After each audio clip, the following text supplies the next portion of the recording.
बिस्मिल्लाहिर्रहमानिर्रहीम अस्सलाम वालेकुम। गूगल एडसेंस में 1 महीने कोर्स की एक और नई क्लास में खुशामदीद। बल्कि ये एक नया मॉड्यूल आपके लिए शुरू किया जा रहा है इंडेक्सिंग एंड एनालिटिक्स से रिलेटेड। इससे पिछले मैं स्टेप बाय स्टेप एक एक चीज़ को आप लोगों के सामने रख चुका हूँ, आप लोगों को तरीकाकार बता चुका हूँ आर्टिकल्स के हवाले से। अब हमने इसको अपने साइट के जो ट्रैफिक लाने के लिए सबसे पहला जो स्टेप होता है, उसके लिए हमें अपनी साइट के पेजेस को, उसकी कैटेगरीज को, उसकी पोस्टों को, ये तमाम चीज़ों को, इमेजेस को, मीडिया से रिलेटेड वीडियोज हो गई, कोई भी आपका कंटेंट है, उसको हमने सर्च इंजन के अंदर इंडेक्स करवाना होता है। और कुछ उसके मैपिंग के अंदर साइट मैप को हमने बताना होता है कि हम अपनी साइट के अंदर ये काम करें, किस तरीके से कर रहे हैं। इसी हवाले से ये मॉड्यूल शुरू किया जा रहा है। इस इंट्रोडक्शन मॉड्यूल के अंदर कुछ चीज़ें मैं आप लोगों को गाइड करूंगा आपके आर्टिकल के हवाले से, और देन फिर हम स्टेप बाय स्टेप इन चीज़ों को कवर करते हुए आगे की तरफ मूव ऑन करेंगे। मैं यहाँ पर आपके सामने ये साइट बर्थडे लोड जो आपके लिए इस कोर्स में शामिल की गई है, यहाँ पर मैं आप लोगों के सामने यहाँ पर शो करता हूँ। यहाँ पर मैंने देखिएगा जो मैंने तरीकाकार आप लोगों को बताया वही तरीकाकार मैं इसके अंदर फॉलो कर रहा हूँ। यहाँ पर 90+ best happy birthday wishes for kids मीन के एक लॉन्ग टेल कीवर्ड ले लिया, जिसमें मैं टारगेट कर रहा हूँ बर्थडे विशेष फॉर किड्स को। और यहाँ पर मैं 90+ उसको जितने मैंने इसके अंदर वो डाले हैं विशेष को डाला हुआ है, उसको मैंने 90+ वो 92 भी हो सकती है, 91 भी हो सकती है, 96 भी हो सकती है। सो डैट मैंने प्लस का एक इंडिकेट कर दिया कि यहाँ पर आपको 90 से ज्यादा ये चीजों की कलेक्शन मिलने वाली है। सेम इसी तरीके से यहाँ पर 60+ आगे वही मेरा कीवर्ड आ रहा है और उस तरीके से ये चीज कर दी हुई है। तीसरे नंबर पर ये वाले मैंने आपको बताया था। अब यहाँ पर एक चीज आप नोट करेंगे, ये दोनों के अंदर जो थंबनेल है, ये दोनों पोस्टों का, ये मैंने एक सेम बिल्कुल कस्टम थंबनेल इसका मैंने डिजाइन करके रख दिया हुआ है। एक ही साइट की एक सीक्वेंसी को बिल्ड करने के लिए और एक थंबनेल जो इसकी इमेजेस होती हैं उसको एक अपनी ओनरशिप देने के लिए या वो अपनी प्रॉपर्टी में लेने के लिए आपको थोड़ा सा इसमें यूनिफॉर्म में आना होगा, जो मेरा एक आपको मशवरा है। वैसे तो आपको मैंने तरीका बता दिया हुआ कि इमेजेस को क्या क्या किस तरीके से आप इस्तेमाल कर सकते हैं, बट मैंने जो आप अगले जो मेरे साइट के ऊपर कंटेंट आते रहेंगे वो इसी सिनेरियो के अंदर आते रहेंगे कि यहाँ पर मैं जस्ट अपना कीवर्ड बदलूंगा, हैप्पी बर्थडे बाबी आ गया, यहाँ पर किड्स आ गया, और यहाँ पर ये मेरी साइट का birthday.com इस नाम से ये थंबनेल आ गया, और इसकी इमेज की वैसे ही एसईओ कर ली कि उसके प्रॉपर्टीज में जाकर वो जो चीजें करनी करवानी थी, अब ये चीज मैंने कर दी। अब मैंने आप लोगों से कहा था कि आप लोगों ने अपने इतने आर्टिकल 10-10 की जो असाइनमेंट दी थी कि अपने वो आर्टिकल्स को इस तरीके से अपने साइट के ऊपर भी अपना उसको करना शुरू कर दें। यहाँ पर क्योंकि अभी हमने आगे जाकर इसको मेन जो हमारा सब्जेक्ट है वो एडसेंस है, तो हमने इसको एडसेंस के साथ लिंक करना है, हमने उसके साथ इसको जोड़ना है, तो उसके लिए हमें कुछ उस तरीके की प्लानिंग करनी होगी। नंबर वन एक चीज तो यहाँ पर आपने हमेशा याद रखनी है कि आपकी साइट के ऊपर मिनिमम मिनिमम 20 आर्टिकल और मैक्सिमम 25 आर्टिकल तो लाजमी होने चाहिए एडसेंस को अप्लाई करने से पहले।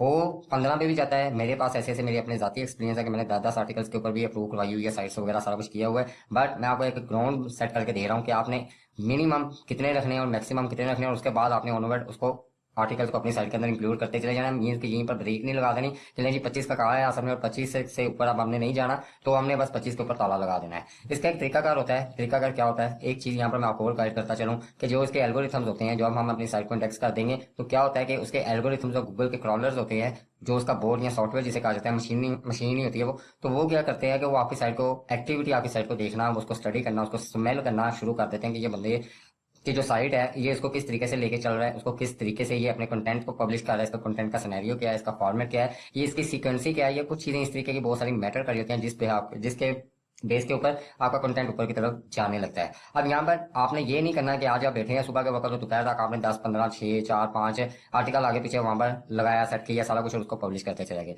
मैं यहाँ पर अब एक चीज गाइड करूंगा आप लोगों ने क्या काम करना है। अब यहाँ पर अब ये दिखेगा कि यहाँ पर ये एक आर्टिकल है पब्लिश लिखा हुआ नजर आ रहा है, ये पब्लिश लिखा हुआ नजर आ रहा है। अब यहाँ पर मैंने इसको शेड्यूल किया हुआ है। शेड्यूल ये मैं अभी आपको बताता हूँ किस तरीके से करना है। शेड्यूल किया हुआ है और यहाँ पर मैंने क्या किया है 18/8, अभी ये 17 जुलाई अगस्त की ये रिकॉर्ड क्लास से रिकॉर्ड कर रहा हूँ, ये 17 अगस्त को, इससे पहले क्लास से पहले मैंने कुछ आर्टिकल इसके ऊपर लगाए हैं।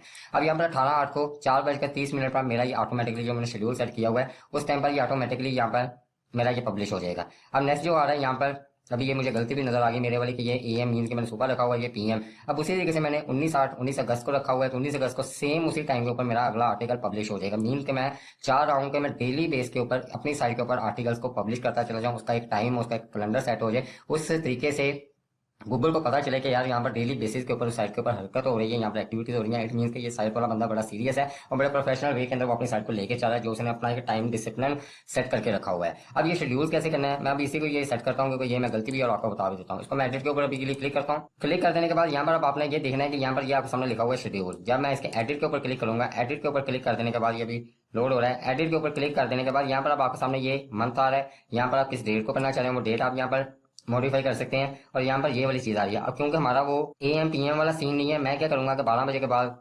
13 बजते हैं, फिर 14 बजते हैं, फिर 15 बजते हैं, फिर 16 बजते हैं, मैंने कहा 12 4 16, मैं यहाँ पर इसको कर दूंगा 16 बज गया 30 मिनट पर इसको ओके कर दूंगा। जो भी आपने टाइमिंग डेट आपने इसी तरीके से ये शेड्यूल सारे का सारा सेट करके रख देना। मैं इसको ओके करता हूँ, अपडेट के ऊपर क्लिक करूंगा। अब मेरी साइट बंद होगी, कंप्यूटर बंद होगा, कुछ भी होगा, क्या होगा कि ये आपका जो आर्टिकल होगा ये ऑटोमेटिकली जब इसको जो हमने इसका एक शेड्यूल सेट कर दिया होगा ये उस टाइम के ऊपर यहाँ पर आपका ये पब्लिश खुद ब खुद ही ऊपर चला जाएगा। ये आपने अपने आर्टिकल्स को पब्लिश करने की रफ्तार कुछ इस तरीके से रखनी है।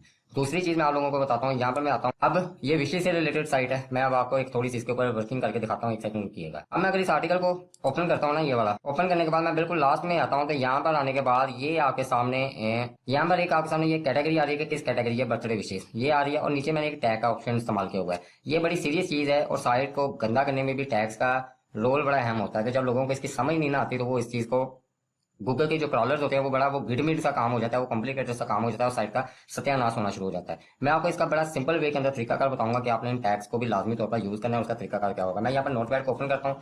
नोटपैड को ओपन करने के बाद अब यहाँ पर मेरे आपके सामने टैग शो हो रहा था किड्स। अब किड्स से रेलिवेंट मैं बर्थडे विशेष डाल रहा हूँ, बर्थडे इमेजेस डाल रहा हूँ, किड्स से रेलिवेंट मीन के किड्स यहाँ पर शुरू में मेरा लग रहा है। तो क्या होगा कि मैं सिर्फ किड्स के एक टैग यहाँ पर यूज कर लूंगा, और उसको कैटेगरी भी जो हमारी विशेष है या मैसेजेस है वट एवर जो भी आप कैटेगरी रेलिवेंट कैटेगरी के अंदर काम कर रहे हैं। अब क्या होगा, एक आर्टिकल मेरा इसका यहाँ पर पब्लिश हो गया, ये एक पब्लिश हो गया, अगला आ गया, उसके अंदर भी मैंने किड्स को टारगेट किया हुआ है, ये भी दूसरा हो गया, तीसरा आ गया, ग्रीटिंग्स आ गया, वट एवर एबीसी एक्सवाईजी जो भी आता है वो आ गया, लेकिन उसका टारगेट हम किड्स को कर रहे हैं। तो क्या चीज होगी, अगर कोई बंदा यहाँ पर जस्ट एक किड्स को ही क्लिक करेगा तो आपका क्या चीज होगी कि वो किड्स से रेलिवेंट यहाँ पर टैग खुलाएगा, यहाँ पर उसी से रेलिवेंट आपके यहाँ पर आर्टिकल्स वगैरह डिस्प्ले होते चले जाएंगे। एक तो कैटेगरी होगी और एक ये टैग्स होंगे कि टैग्स आपको ये फायदा दे सकते हैं। अब यहाँ पर दूसरी जो मेजर चीज का ख्याल रखना है कि आप लोगों ने स्पेलिंग वही रखनी है। अगर ये किड्स इससे ये लिख दिया हुआ है ना तो आपने किड नहीं लिखना। कोई भी जो भी आप टॉपिक हो जिस भी चीज को काम कर रहे हैं, आप एक ही के ऊपर काम कर रहे हैं ना, एपी का साइड है, मैं उसका भी आपको बताता हूँ। फ्री फायर, ये आप गेम को टारगेट कर रहे हैं। अब इसमें एक आर्टिकल आपने डाल दिया जी, इन्फॉर्मेशनल आर्टिकल आपने डाल दिया कि वो क्या क्या करना है। अब उसका आपने टारगेट टैग रख दिया फ्री फायर।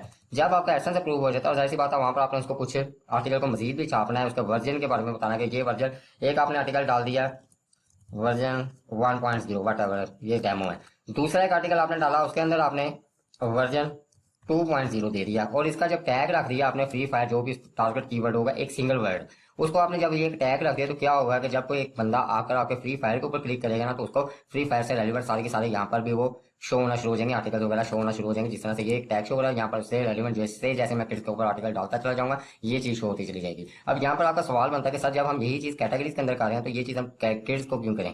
तो इसका जवाब बड़ा सिंपल सा है, जब एक वर्डप्रेस के अंदर या गूगल के एसईओ के सिस्टम के अंदर एक चीज की आपको फैसिलिटी दी जा रही है तो उसका आपको क्यों ना फायदा उठाना चाहिए। आपको अगर रैंकिंग फैक्टर में इस चीज का भी एज मिल रहा है तो आपको इस चीज के अंदर भी सीरियसली होकर थोड़ा सा इसमें प्रोफेशनल होकर इस चीज का भी लाजमी तौर पर फायदा उठाना चाहिए कि ये चीज भी आपको बड़ा फायदा दे सकती है, बड़ा आपको हौसला दे सकती है। किस तरीके से, एक बंदा है, यहाँ पर मैंने किड्स को यहाँ पर मेंशन नहीं किया, लेकिन वो एक कीवर्ड ये वाला कीवर्ड सर्च करता गूगल से मेरी साइट के ऊपर आ गया। जब वो यहाँ पर उसको आर्टिकल ये मिला, अब आर्टिकल के आगे जाकर जब उसको उसी से रेलिवेंट मजीद आर्टिकल्स मिल रहे हैं, सिर्फ किड्स कैटेगरी से ही मिलते जुलते उसे रेलिवेंट मिल रहे हैं, तो क्या होगा कि वो एक नंबर एक तो आपको बेनिफिट ये होगा कि वो आपकी साइट के ऊपर टाइम ज्यादा से ज्यादा स्पेंड करेगा। दूसरा फायदा ये होगा जब वो आपकी साइट के ऊपर ज्यादा टाइम दे रहा होगा, गूगल के क्रॉलर देखेंगे कि यार ये गूगल से होकर क्वेरी के थ्रू इस बंदे की साइट के ऊपर गया, ऑर्गेनिक वे के अंदर गया, वहां से निकलने का नाम नहीं ले रहा। इसका मतलब ये है कि साइट के अंदर लाजमी तौर पर कोई ना कोई खजाना मौजूद है, कुछ ना कुछ उसके अंदर प्रोफेशनल है, जिस वजह से यूजर वहां पर जाकर स्टे कर रहे हैं। उनको एक एंगेज करने का भी एक तरीका का ये होता है कि आप इस तरीके से अपने टैग्स को भी इसके अंदर इस्तेमाल कर सकते हैं। उम्मीद करता हूँ ये वीडियो बड़ी वीआईपी किस्म की थी, बड़ी एक टेक्निकली ये चीजें थी जो मैंने आप लोगों के साथ शेयर की हैं। उम्मीद करता हूँ आपको ये पसंद आई होगी। अगली वीडियो के अंदर इंशाल्लाह हम अगली चीजों को कवर करते हैं। अपना